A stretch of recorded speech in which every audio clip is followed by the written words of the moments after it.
Alright, what is going on, guys? UFC 316, Merab Dvalishvili versus Sean O'Malley 2 has just ended, and this is going to be my mostly full card post-fight. I did not watch, and I'm not going to go back and watch the first 3 fights. I think I got 2 of them right. 1 of them right. I don't remember who I picked in this. I'm pretty sure I picked Joe Sang Yu, and I picked Asmos. So I got that one wrong, and I don't remember the first one.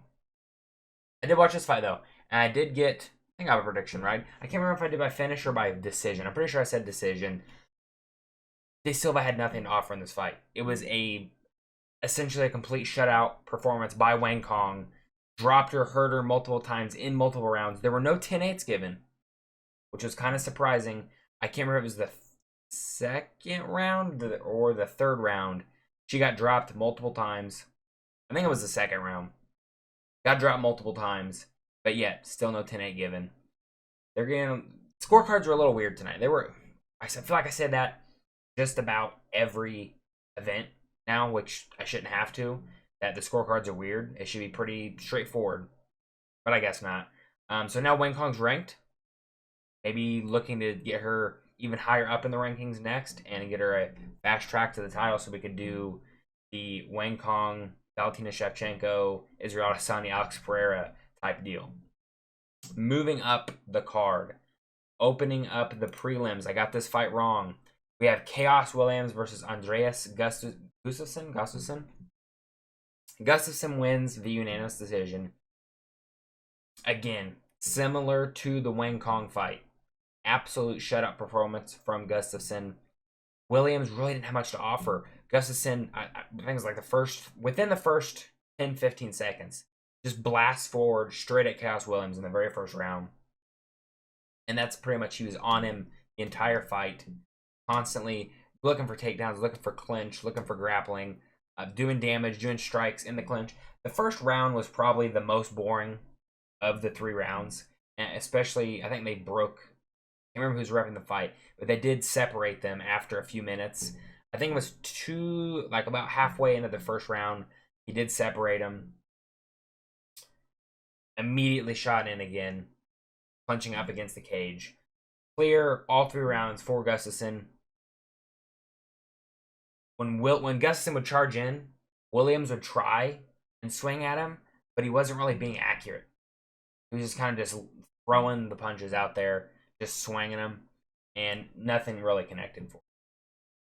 I think it was in the second or third round. It was towards the end of the second or in the third round.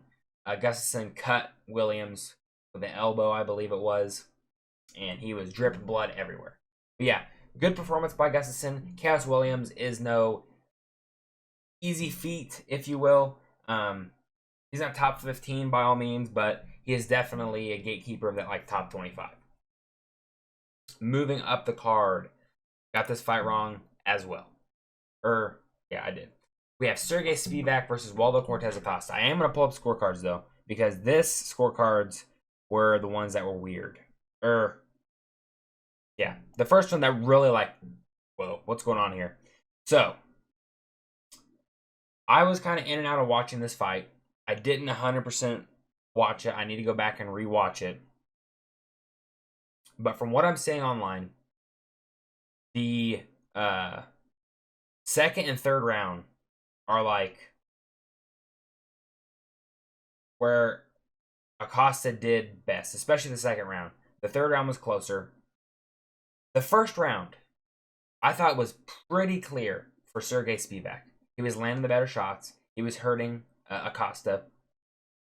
Going to the judges' scorecards, all 3 judges have the first round for Waldo Cortez Acosta. I don't see how you can give Waldo Cortez Acosta. It is a clear first round for Sergey Speedback, just based off of damage. I'm trying to remember if most of the stuff Acosta was throwing was either landing on the forearms of Speedback in that first round, or just not hitting him at all. It would go in front of him, wouldn't hit him. Landed some decent leg kicks in the first round, Acosta did, but nothing to win him the round. Every time he would land them, It didn't really seem like they were affecting Speedback. And I think Speedback landed like a solid right hand that stunned Acosta in the first round. It's like, I just don't see how you can give Acosta the first. I really don't. Second round, he did come back. Speedback was looking gassed out like he usually does. The one thing I can say about Waldo, Cortez, and Acosta is for a big guy, he can go 3 rounds and fight. Not keep a slow pace. He can go a good 3 rounds. And I'll give him that. Second round, again, he came back, got clear second round for Acosta, and then 2 of the 3 judges at the third round for Speedback, I did not watch third round now. So what I saw online, it was looking like third round should have been Acosta. I'll have to go back and rewatch that third round. But again, I don't see how any of those judges could have gave Speedback the first round. Or couldn't have given Speedback. Moving on. I did see this fight, though. We have Azmat Mzakanov versus Brennesen Rabiro, if I can say that right. First round KO TKO for Mzakanov. Rabiro didn't have much to offer. The fight didn't last that long. Maybe it lasted longer than I thought it did. For some reason, I thought it was like a minute 30 into the fight. Oh, it says it right there, 3:25. Not much to say. I mean, the height differential and the reach differential was crazy in this fight with how long and lanky Rabiro is and how short and stocky Mzakanov is. He was kind of just going in and out trying to find his shots, and eventually he did find his shot. Calls for somebody in the top 5 light heavyweight, wants to get closer to the title, and I 100% agree with him. I'll come up with a good matchup for him in my Fights to Make video that will come out tomorrow. More than likely tomorrow. But yeah, not much to break down in this fight. I mean, Rabiro really had no success in this fight. It was all Mzakanov all the way. Moving up the card, headlining the prelims, a great fight. We have Bruno Silva versus Joshua Van. If I remember correctly, I think all 3 judges, I'm going to say that and then it's going to be wrong. I thought all 3 judges were in agreement on this. Okay. He got the finish, but on the first 2 rounds. So, again, similar to the Wing Kong fight, almost a complete shutout performance by Joshua Van. I swear every fight we see him, his boxing gets better and better. The takedown defense, I'm trying to remember, I think at one point Silva did get him down, but Van popped right back up. I mean, there were a few moments in the, I'm trying to think if it was the second round or the third round, where Silva did clip Van, and Van took it and moved forward. This was a great fight. I love to watch Joshua Van fight. He's always in fun and exciting fights. This gets him even higher up the rankings. He should at least be number 12 ranked. They have the flyweight title fight going on next month or the month after that. I can't remember when. With Pantoja and Kai Kara-France. Give Joshua Van someone high up in the rankings. That way, if Pantoja beats Kai Kara-France, which I'm picking him to beat Kai Kara-France, he could get it done. Don't get me wrong, he could get it done. But Pantoja needs more contenders. I don't want to see Pantoja versus Brandon Moreno 4 or 3, whatever the fuck it is. Same with Brandon Royval. I don't want to see, like, if Joshua Van did not exist and he beats Kai Kara-France, okay, I guess, you know, you got Manel Kopp in there too, but he's also lost to Pantoja. We need a fresh contender for Alexandre Pantoja that he has not fought and beat before. And I think if Van can get one win in like that top 6, he could get a title shot. He's going on a streak now. Come back from that loss to Charles Johnson. And he's on a 4 or 5 fight win streak right now? I feel like he's fought so much, staying so active, which I love. I love when fun, exciting fighters stay active. And I think with his takedown defense he's got, he seems to be improving every fight. The fight IQ is on point.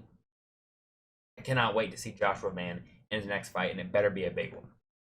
Moving up the card, opening up the pay-per-view, we have Vicente Luque versus Kevin Holland. decent fight. I'm not gonna say good finish by Kevin Holland. Both the Kevin Holland, the commentary team, and I think even the graphic that the UFC put on, all was incorrect on the submission that Kevin Holland got. They all said it was a Darce choke. It was an anaconda choke. If you go from the armpit to the neck, that's a Darce choke. If you go from the neck to the armpit, that's an anaconda choke. And that is what Kevin Holland did in this fight. He did an anaconda choke to get the win over Vicente Luque. First round, I thought it was a pretty clear round for Kevin Holland, but he was talking a lot to Vicente Luque, which is normal. That's normal for Kevin Holland to run his mouth a lot. That's how he got the nickname, Big Mouth. It's not for other things. But talking a lot, hurt Luque, dropped him in the first round, didn't get the finish there. But I will say he was a little relaxed in that first round. I might be thinking. I'm pretty sure he dropped. I can't remember if I might mix up the Kevin Gastelum fight with this fight in my head. I'm pretty sure he dropped Luque in that first round. Nonetheless, I think he's very least he stung him in the first round pretty good. But he was kind of like letting Luque get back in the fight, and Luque was landing good shots in the first round on Kevin Holland. Landed good shots. Still clear Kevin Holland round, did more damage. Second round, caught a kick from Luque, threw him down. Luque's kind of going back up. And as soon as I saw Luque start to go back up, Kevin Holland, he's got those long ass arms and legs. He locked up that anaconda choke and locked up Luque's leg to negate him being able to use it to relieve pressure of the choke. And was able to get the tap. So great win by Kevin Holland. I don't think Luque is like 100% washed up. I think he's still like, I think he beat Neil Magny. Neil Magny just got kicked out of the rankings. Obviously him and Gilbert Burns aren't going to fight. But I think he could still be like the gatekeeper. He could be the new Neil Magny, if you will, for the top 15 of the welterweight division. I think he actually might get kicked out. What is he at now? Oh, I thought he was ranked. I swore he was ranked. I'm going to have to pull it up. Let's pull it up real quick. Because I'm pretty sure... Crap. I'm pretty sure he's ranked. Let's see. He's ranked 14. So that might kick him out of the rankings. Because I don't think they're going to kick MVP out of the rankings. So Vicente Luque might not be ranked come Tuesday. Still a solid win for Kevin Holland. Calls out Colby Covington. Definitely need to make that fight next. I agree with him. That's a good fight. Moving up the card, another one I got wrong. We have Mario Bautista versus Patchy Mix. Patchy Mix looked like shit in this fight.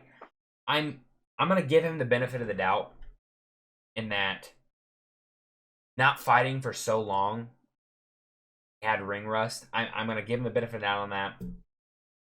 It's either that, and that's true, and he's gonna come back in his next fight because he's still young. He's in his prime. I think he's 31 years old.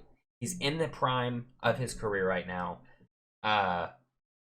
Either, he just had an off night, the ring rust or whatever. I think Anik said it. Patchy Mix is a 5-round fighter. Well, he only had 3 rounds. And I don't think you're not going to get a main event in your next fight. That's for damn sure. So, if anything, Mario Bautista is going to be getting a main event in his next fight. So, he definitely needed to turn it up. He looked stuck in the mud. He had no head movement at all. Bautista was lighting him up with the 1-2. He would be like 1-2 to the head, 1-2 to the body, 1-2 to the head. He would just go back and forth, back and forth, back and forth. Don't get me wrong.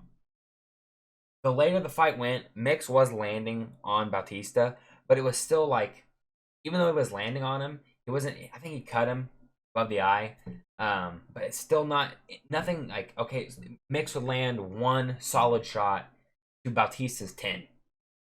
I might be over exaggerating a little bit, but it wasn't that much of an over exaggeration. So, yeah, again, all these people coming over from Bellator PFL got like 2 that are doing decent. Got Kayla Harrison that just won the title, and that's going to be facing Amanda Nunes next. And you got MVP. What does he beat? Beat Kevin Holland, Sherabullet Magomedov, and lost Ian Gary. MVP is doing okay. He at least has 2 wins in the UFC.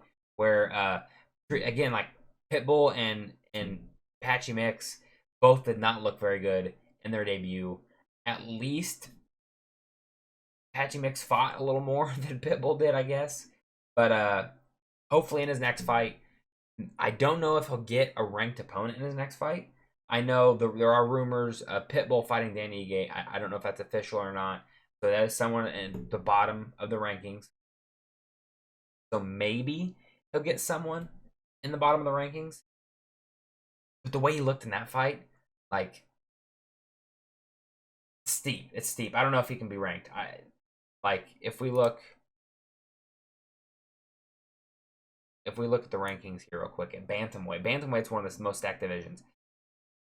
That if we just take that Patchy Mix we just saw, I'm not seeing him beating Vinicius Oliveira. Maybe Montel Jackson. I don't think he's beat Marcus McGee. Maybe Kyler Phillips. I don't think he's beat Amin Zahabi. I don't think he's going to beat Amin Zahabi, who just almost got finished by Jose Aldo. I think Rob Font beats him. Maybe he could beat Cejudo. Cejudo's kind of like half out of it, but who knows? Like, I don't see him. They're going to really have to cherry pick who they put him up with if they want to get Patchy Mix ranked in the bantamweight. Anyway, moving on. The featured fight. We have Kelvin Gastelum versus Joe Pyfer. I am going to pull up the scorecard on my phone for this. I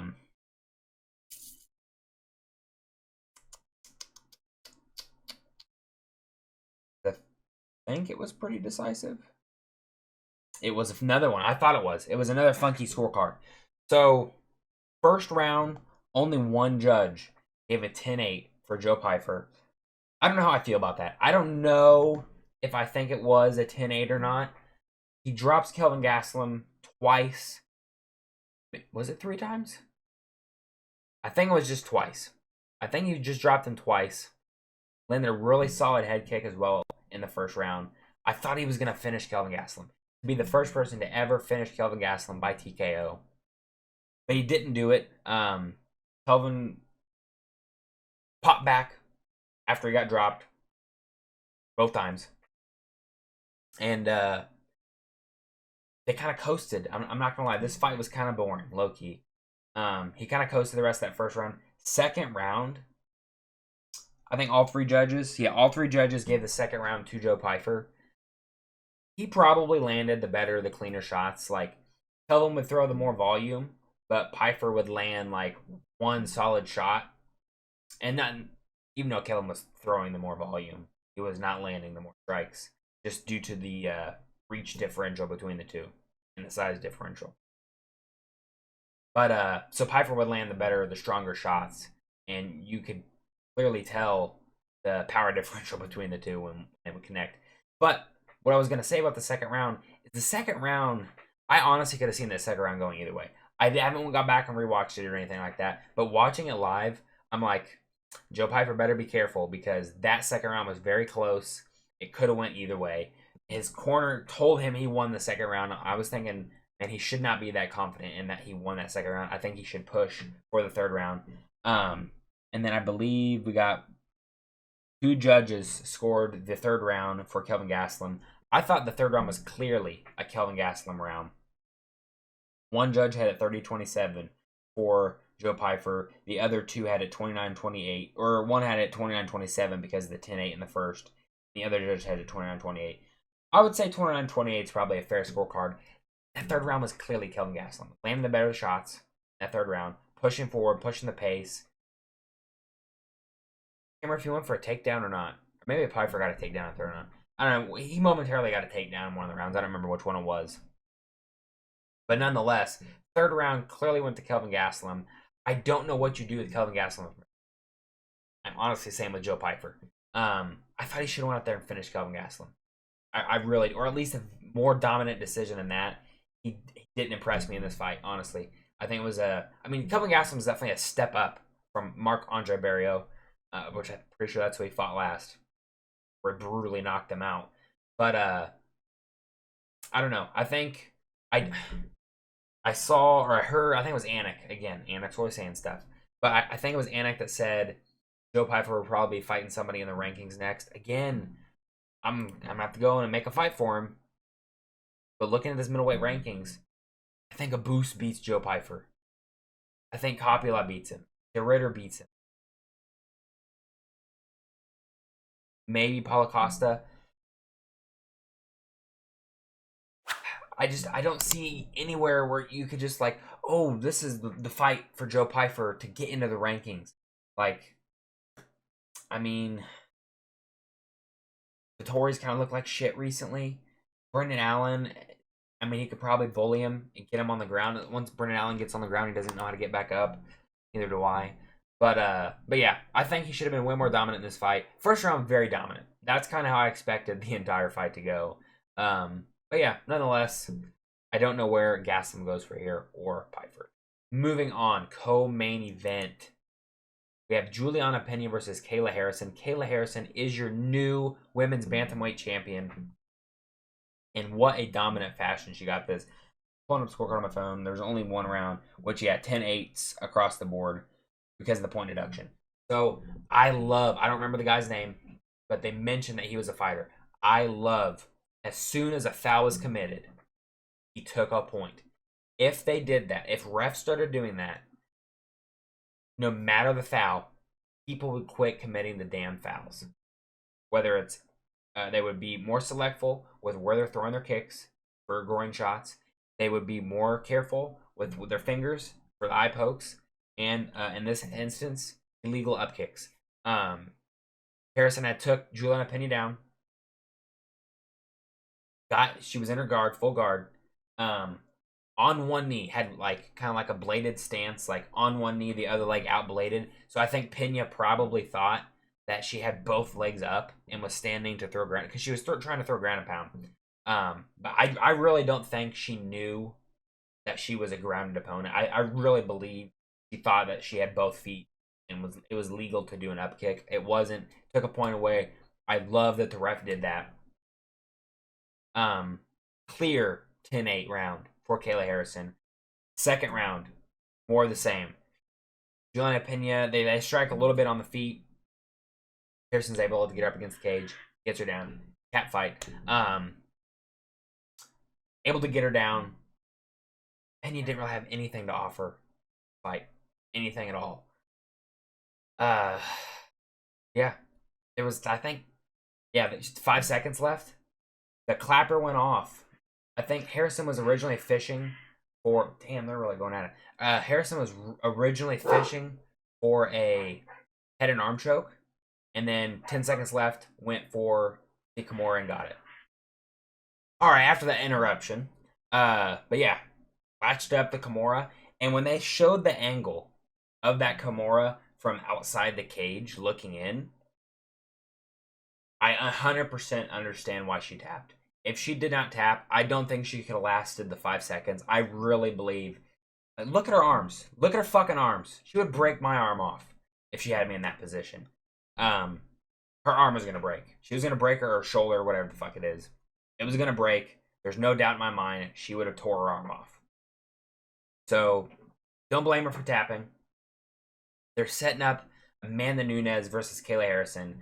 Love to see it. It's essentially what we wanted for years ago. We wanted Amanda Nunes versus Kayla Harrison. It was UFC versus PFL. We're kind of getting that, but Kayla Harrison's now in the UFC. So I'm really excited for that fight. Cannot wait for it. Moving on, the main event. Merab Dvalishvili versus Sean O'Malley. Merab finishes Sean O'Malley. Essentially another shutout performance. Honestly. Let's see the scorecards. I had a 2-0 for Merab. One judge gave O'Malley the second round. I kind of could see that. Like, he did better in the second round than he did in the first. But third round, Merab's on him. I mean, he's just on him, gets him down like almost immediately. I think it was like 30, 45 seconds into that round. Gets Sean O'Malley down. O'Malley has absolutely nothing off of his back. He has nothing to offer off of his back. I think early in the first round, he was able to get up at least. He did get up momentarily in the third round, don't get me wrong. But Merab took him right back down. And when he did... Again, I'm trying to remember, I think there was like 30 seconds left. Sean was getting up. He was in turtle. And Merab locked up a ninja choke. Sean went to his back. And then he kind of turned it into like a modified ninja north-south choke. Where he's got the ninja choke lock. But he's putting all his weight onto Sean O'Malley. Doesn't even really fight it. From the angle I saw, it didn't really look like Sean O'Malley fought it at all. I'll never understand that. When you have so much on the line with so little time left. The Kayla Harrison one's different. There's a difference between your arm's going to get broken or you're going to get put to sleep. Big fucking difference there. But nonetheless, he tapped. He got the tap there, which is like, I think it said his first submission win for, I can't remember how many years it was. They said it was, his last one was an armbar, but it was a long while ago. I don't even know if it was in the UFC when he got that win, the armbar. But they're setting up Merab versus Corey Sandhagen. I think it's a great fight. Really, the only other person would be Petr Yan. But again, Merab's already beat Yan, and he absolutely dominated him. It was a shutout performance by Merab. He destroyed Petr Yan. And that is a very significant win. So, I'm as much as I hate it, there's nobody. I mean, he's beaten O'Malley twice. He's beaten Yan. He's beaten Umar.